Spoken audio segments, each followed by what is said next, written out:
দেখুন, অনেকেই প্রশ্ন করে যে এই অ্যামওয়ে ব্যবসাতে কি করে এই লোকে কোটি কোটি টাকা ইনকাম করে, কি করে? মানে এতই যদি টাকা পাওয়া যায় তাহলে সবাই কেন করে না? আমি তখন একটা কথাই বলি, দেখো ভাই, সব ভালো জিনিস সবার জন্য নয়। একটা কথা আমরা প্রত্যেকেই জানি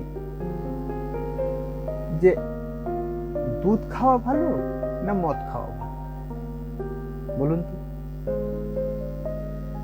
অনেকেই বলেছে না, নিশ্চয়ই দুধ খাওয়া ভালো।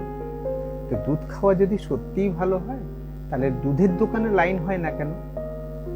কেন সকাল থেকে মদের দোকানে লাইন হয়? কেন পুজোতে 4টে দিনে 600 কোটি টাকার ব্যবসা হয় মদ বিক্রি করে? কেন দুধ বিক্রি করে তা হয় না? কারণ সব ভালো জিনিস সবার জন্য নয়। সেই রকম এই অ্যামওয়ে ব্যবসাটাও সবাইকার জন্য নয়। তাই যারা বলে যে এত যদি ভালো ব্যবসা হয়, এত যদি প্রচুর টাকা ইনকাম হয়, তাহলে সবাই করে না।